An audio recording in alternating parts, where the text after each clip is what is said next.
It was NASA's multi-billion-dollar blunder in the Central Australian desert. A report into the crash of a space balloon has found a lack of safety precautions could have resulted in deaths as onlookers were sent running for their lives. It was a takeoff in the Central Australian desert with high hopes of exploring the final frontier.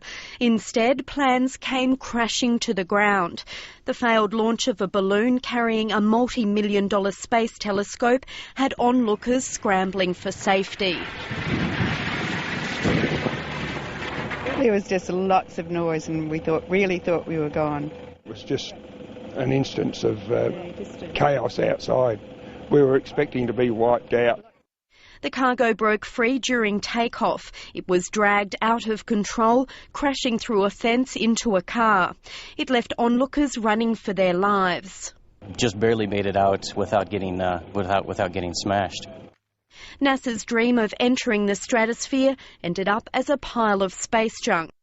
A new report has found 25 causes for the incident, among them high winds, equipment failure and the absence of a backup release mechanism. But the report's most scathing criticism was directed at the scientists involved.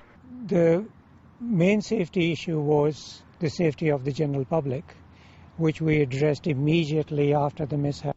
The report acknowledges those caught up in the cargo's trail of destruction were lucky they weren't killed. So we will certainly not be advertising any balloon launches. We'll have our own security people there. There will be a no-go area from which the public will be excluded. It's planning to launch another balloon into space next year. Emma Masters, ABC News. Yeah, a bit of sci-fi hitting home for a Michigan couple when a satellite crash landed in their backyard, and their reaction? Priceless. Never know what's going to happen. This baby fell out of the sky and landed in our yard. Nancy and Dan Welke, cool as cucumbers, discovering a satellite that had crash landed on their property, still blinking and still attached to a parachute.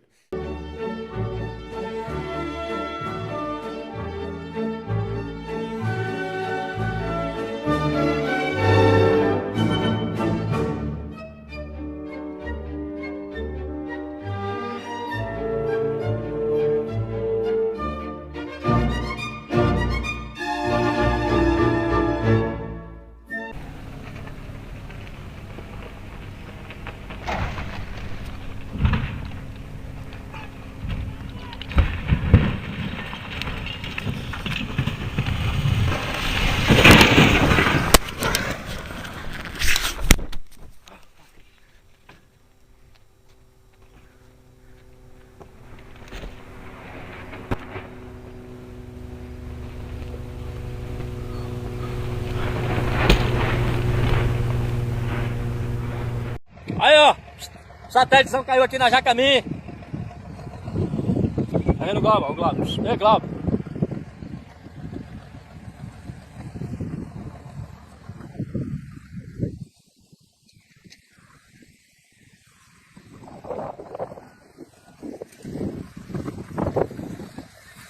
Ó o balão.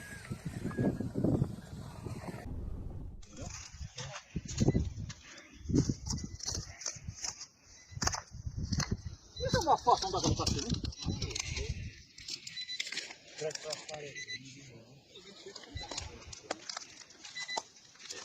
É grande essa porra, viu?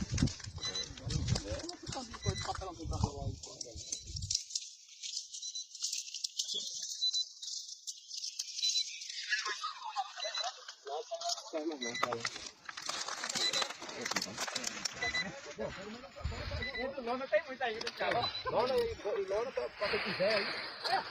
Quero passar a cor. Aí não serve pra gente. Alguém tem uma faca aí na cinta? Até pra lá esse bicho pra lá. Vamos puxar ele pra lá. Quero só a corda. Vamos puxar ele pra lá.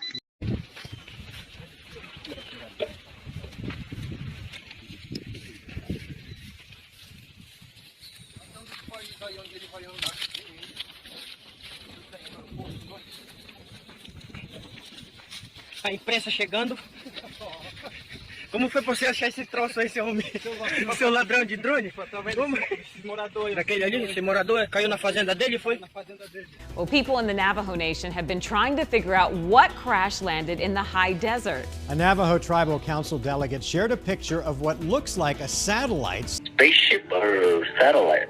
Sitting right behind Tully Begay's house, his grandson watched it land. This thing came to a landing far from pretty much anything, in between the towns of Kayenta and Denihutso on the Navajo reservation. People were calling me and they were asking me what was going on at the house. A bunch of solar panels, some electronic hardware, looking very much out of this world.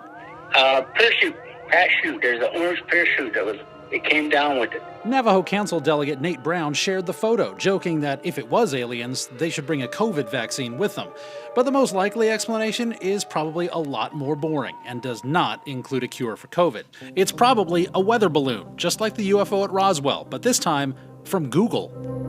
Google has been launching weather balloons with little miniature cell towers attached to them. It's called Project Loon. They hope to bring internet access to remote areas of the world. The balloons can stay up for about a year and carry a payload that looks an awful lot like what dropped near Tully Begay's house. There's even flight tracking data on those balloons. This one started off in Nevada, then crossed the country, went to the Caribbean, then finally popped up again off the coast of California and landed on the Navajo reservation, right by Kayenta. So not little green men from Mars, probably more like little IT guys from Google, and an out-of-this-world story on the reservation. We tried reaching out to Project Loon to see if what crashed was really part of their program. They have not responded.